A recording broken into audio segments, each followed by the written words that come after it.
Hello guys, welcome to my channel bank Nifty masters. ఈరోజు bank Nifty market update కనుక మనం చూసుకుంటే 293 points market అయితే డౌన్ అయ్యి 48,201 దగ్గర మార్కెట్ అయితే క్లోజ్ అయింది. ఈ రోజు మార్కెట్లో మనకు లోయెస్ట్ లో వచ్చేసి 48,088, హైయెస్ట్ హై వచ్చేసి 48,679.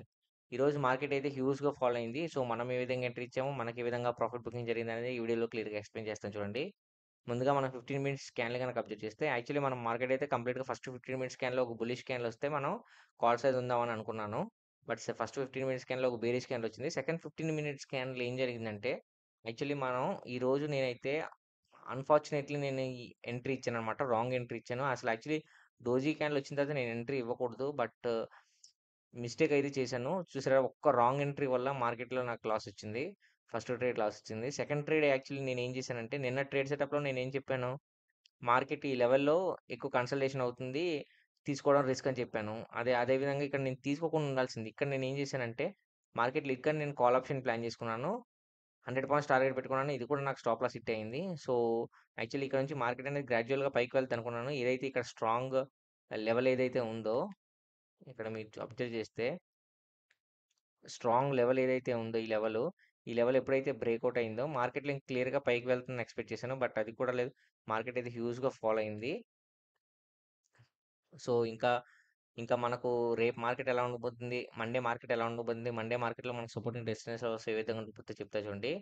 ముందుగా మండే మార్కెట్ కనుక అబ్జర్వ్ చేస్తే యాక్చువల్లీ మనకు ఈ రోజు సైన్ ఏంటంటే మార్కెట్ ఒక 30% మార్కెట్ అయితే సెల్లర్స్ చేతిలోకి వెళ్ళిందనమాట. బట్ 70% వరకు బయర్స్ ఆధిపత్యంలోనే ఉంది.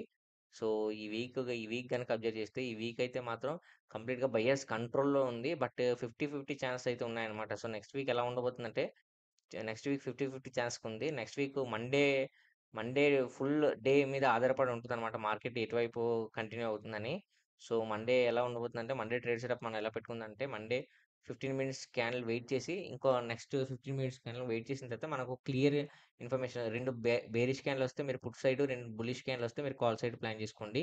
ఒకవేళ పెద్ద మొమెంటం కనుక ఫస్ట్ 15 మినిట్స్ క్యాన్లు అయిపోతే మాత్రం మీరు ఎటువంటి ట్రేడ్ అనేది తీసుకోవద్దు. ఎందుకంటే సో కన్సల్టేషన్ అయ్యే ఛాన్స్ కూడా ఎక్కువ ఉందన్నమాట.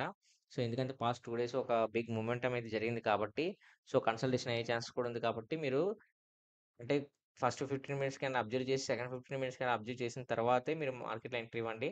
మామూలుగా అయితే ఎంట్రీ అయితే ఇవ్వద్దు. ఓకేనా ఫ్రెండ్స్. ఈరోజు అయితే నాకైతే హ్యూజ్గా లాస్ వచ్చింది. అంటే ప్రతిరోజు ప్రాఫిట్ వస్తుంది అంటే అది చెప్పలేము ఫ్రెండ్స్. అంటే ఈ రోజు అయితే మాత్రం నేను ఫస్ట్ ట్రేడ్ ఏదైతే నా మిస్టేక్ చేశానో దీనివల్ల నాకు ఇంపాక్ట్ అనేది కలిగింది. సో నెక్స్ట్ కవచకుండా స్ట్రాటజీ యూస్ చేశాను, అది కూడా నాకు లాస్ వచ్చింది. ఈ రోజు అయితే నాకు ఓవరాల్గా 6,000 లాస్ వచ్చింది ఫ్రెండ్స్. సో అంటే లాస్ అనేది ఇది కూడా మనం హ్యాపీగానే తీసుకోవాలి. ఎందుకంటే మార్కెట్‌లో మనకు ప్రాఫిట్ ఎలాగో లాస్ కూడా అలాగే వస్తుంటాయి. సో అంటే ఈ డే లాస్‌ని పట్టుకొని మనం మండే క్యారీ ఫార్వర్డ్ అవ్వకూడదనమాట. సో ఈ డేలో లాస్ వచ్చింది, ఈ డేతోనే వదిలేయాలనమాట. ఓకేనా ఫ్రెండ్స్. అంటే ప్రతిరోజు ప్రాఫిటే రావాలి అంటే మనం చేస్తుంది ఆప్షన్ బయింగ్ కాబట్టి 50-50 ఛాన్స్ ఉంటాయన్నమాట. ఏదైతే మనం అబ్జర్వ్ చేసుకొని కరెక్ట్ టైంలో ఎంట్రీ ఇస్తామో అప్పుడే మనకు ఈరోజు అయితే నేను రాంగ్ టైంలో ఎంట్రీ ఇచ్చాను ఫస్ట్ ట్రేడ్. ఎప్పుడైతే రాంగ్ టైంలో ఎంట్రీ ఇచ్చానో నాకు ఇక్కడ ఇదయిందనమాట. ఈరోజైతే నాకు బిగ్ లాస్ వచ్చిందని చెప్పాలి. సో యాక్చువల్లీ ఇక్కడ నుంచి మార్కెట్ చూస్తే గ్రాడ్యువల్‌గా ఇంక్రీజ్ అవుద్దని ఎక్స్‌పెక్ట్ చేశాను. బట్ అది కూడా లేదు.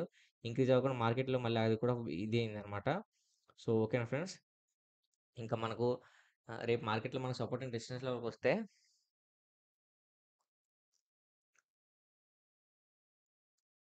49,215, 48,887, 48,679 ఇవి రెసిస్టెన్స్ లెవెల్. సపోర్టింగ్ లెవెల్కి వస్తే 48,286, 48,041. నేను ఏదైతే సపోర్టింగ్ రెసిస్టెన్స్ లెవెల్స్ ఇచ్చానో ఇది వీడియోలో ఎక్కడ పెడతాను, మీకు కావాల్సిన స్క్రీన్ షాట్ తీసుకోవచ్చు. నేను తిరిగి మళ్ళీ మనం రేపటి వీడియోలో మళ్ళీ మనం కలుద్దాం. నా వీడియో కనుక నచ్చితే వీడియో లైక్ చేసి ఛానల్ అయితే సబ్స్క్రైబ్ చేసుకోండి. Thanks for watching.